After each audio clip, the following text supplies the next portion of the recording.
Olá! Vou ler para você um resumo do livro Uma Relação de Dependência de Marley Lobaca. A obra foca na metáfora da videira Jesus e dos ramos, nós, explorando a necessidade vital de estarmos conectados à fonte para termos uma vida cristã produtiva. A produtividade na vida do crente. A autora estabelece a base da analogia bíblica. Jesus é a videira verdadeira e Deus Pai é o agricultor. Os ramos são todos os que se declaram seguidores de Cristo. A produtividade, dar frutos, não é uma opção, mas uma consequência natural da união viva com a videira.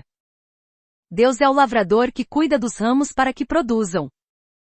Isso inclui a purificação, poda, retirando o que é supérfluo para garantir que a seiva seja bem aproveitada. Assim como a raiz de uma árvore não é vista, mas sustenta tudo, Cristo é a fonte invisível que provê suporte e suprimento.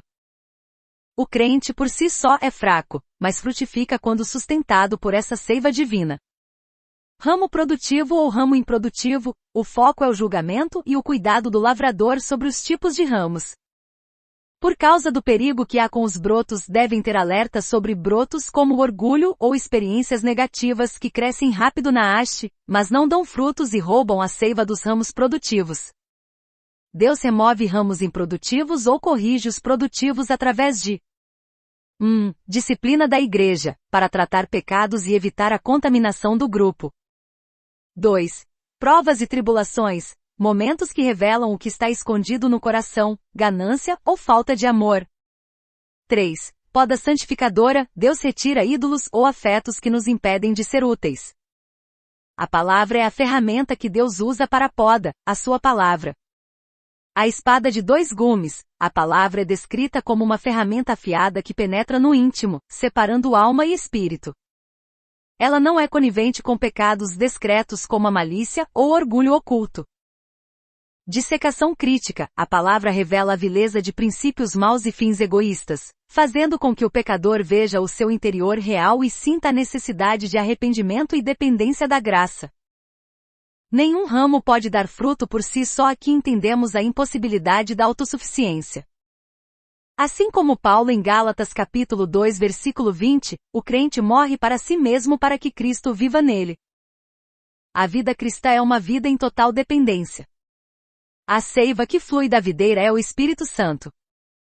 O pecado, rancor, falta de perdão, impede esse fluxo. Sem a liberdade para o Espírito agir, o ramo murcha e não produz nada que tenha valor eterno. Esse é o conceito da frase, sem mim nada podes fazer. Frutos produzidos por conta própria, esforço humano sem conexão espiritual, são descritos como bichados e imprestáveis. Quem persevera na união com Cristo é fortalecido para o trabalho chamado. Torna-se habitação de Cristo, intimidade. Recebe da plenitude de Jesus e participa da natureza divina. O capítulo destaca que embora o fruto apareça no ramo, o crente, quem o produz é o Espírito Santo. A fecundidade espiritual não é sobre esforço humano, mas sobre a qualidade da conexão com a raiz. Os ramos que não permanecem na videira são aqueles que rejeitam a Cristo ou vivem uma fé superficial. O ramo que não permanece é lançado fora e seca.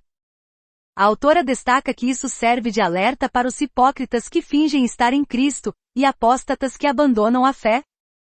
Assim como a figueira que Jesus amaldiçoou tinha folhas, mas não frutos, muitos crentes fazem barulho e têm cargos, mas não têm testemunho real. O fim desses ramos é o fogo, simbolizando a separação eterna de Deus. O ramo que permanece na videira tem a promessa gloriosa da comunhão contínua. A promessa da oração eficaz, pedireis o que quiserdes. A autora explica que essa não é uma lâmpada mágica, mas o resultado de um coração tão alinhado à vontade de Deus que seus desejos passam a ser os desejos do Senhor. A palavra como guia. Permanecer em Cristo exige que as suas palavras habitem em nós. Quando a Bíblia norteia a conduta, a oração torna-se poderosa porque o crente pede de acordo com o que Deus já aprovou. O ramo que produz fruto abundante glorifica a Deus e traz segurança ao cristão. A produção de frutos é a maior prova para o próprio crente de que ele é um discípulo real. Viver sem frutos gera dúvidas e temores. Viver em santidade gera convicção de salvação. O mundo vê a excelência do caráter de Deus através das boas obras do cristão. A autora cita que não se deve buscar um cristianismo superficial, pois a felicidade está unida à santidade. O amor do Pai. A autora mergulha na profundidade da relação entre o Pai e o Filho, que serve de modelo para nós. Jesus nos ama com a mesma intensidade e qualidade com que o Pai o ama. É um amor sacrificial e incondicional, que conforta na dor. Assim como Jesus se consolou no amor do Pai durante seus sofrimentos, o crente encontra refúgio nesse amor quando enfrenta o ódio do mundo. Para viver nesse amor, é preciso amar o que Deus ama e odiar o que Ele odeia. O amor verdadeiro não é apenas um sentimento, mas uma ação, a obediência. Se amamos a Deus, obedecemos aos seus mandamentos.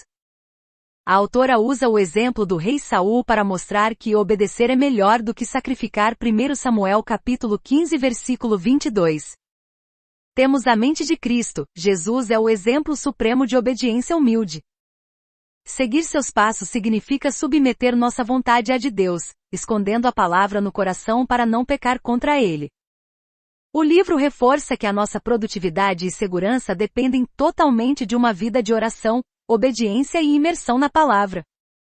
A plenitude da alegria cristã, no conceito de amizade com Deus e na transição do papel de servo para amigo.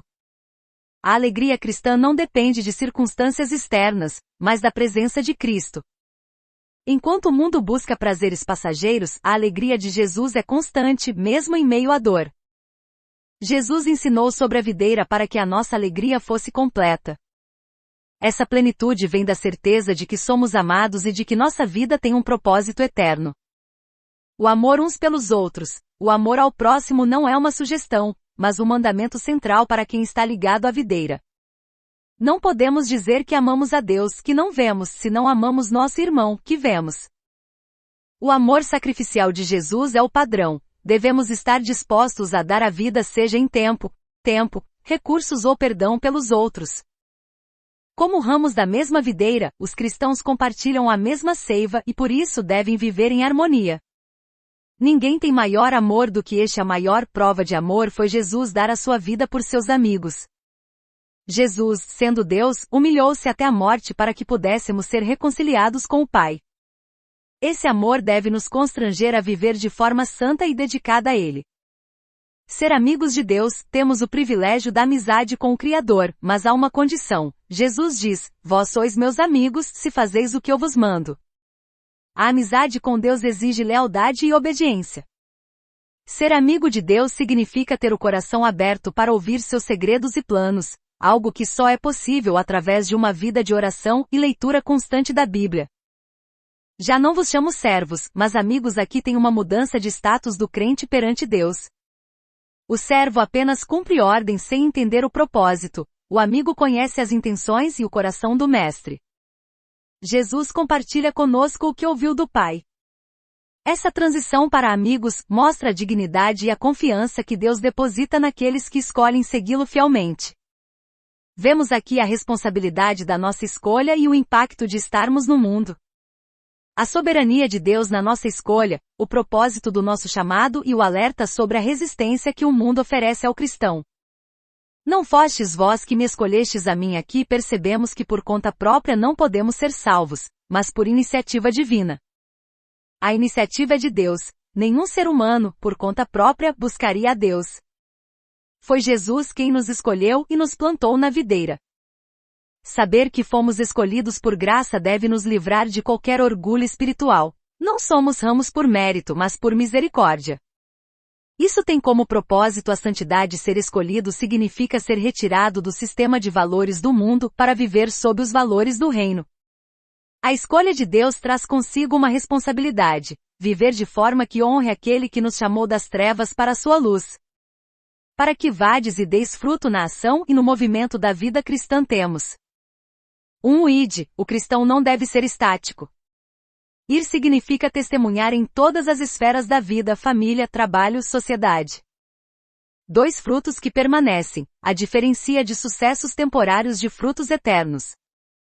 Frutos reais são transformações de caráter, Gálatas 5:22, e almas alcançadas para Cristo, que resistem ao teste do tempo.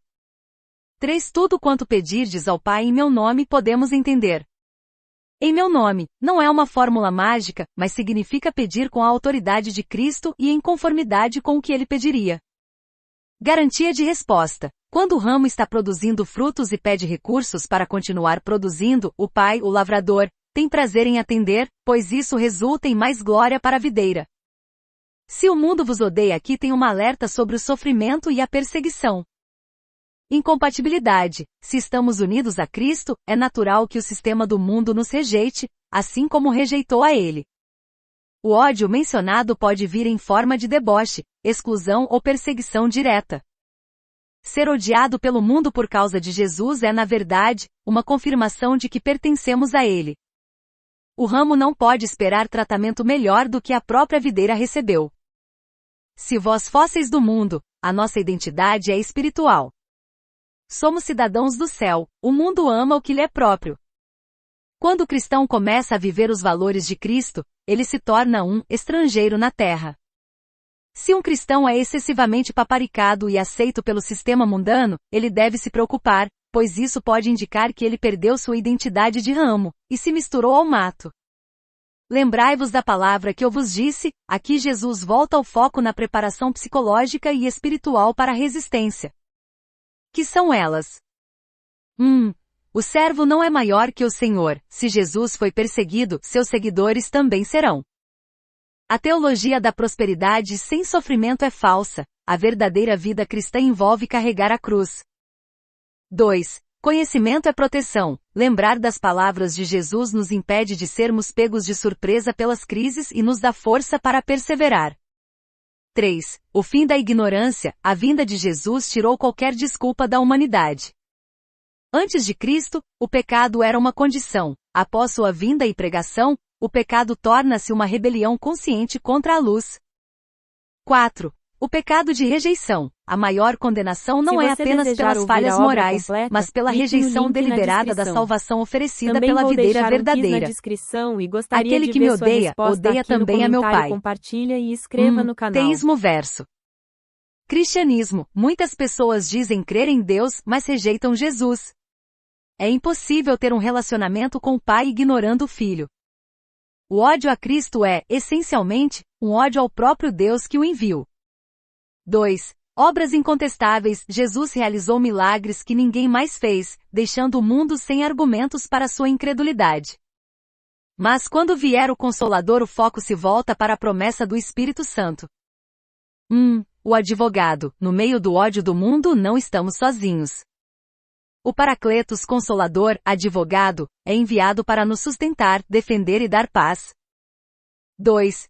O Espírito da Verdade. Ele é quem dá testemunho de Jesus em nossos corações e nos capacita a testemunhar também.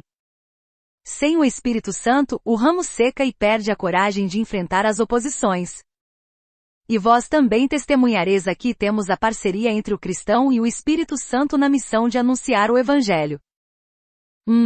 A parceria do testemunho. O Espírito Santo testemunha sobre Jesus, mas ele escolhe fazer isso através de nós. O cristão é o canal humano para a mensagem divina. 2. Experiência pessoal. Para testemunhar com autoridade, o ramo precisa ter estado com Jesus desde o princípio. Não se trata de repetir teorias, mas de falar daquilo que se viveu e experimentou na intimidade com a videira. 3. Coragem sob pressão. Mesmo diante da hostilidade do mundo, o Espírito capacita o crente a falar a verdade com ousadia. Uma vida de dependência. A essência da vida cristã. O resumo de tudo é a dependência.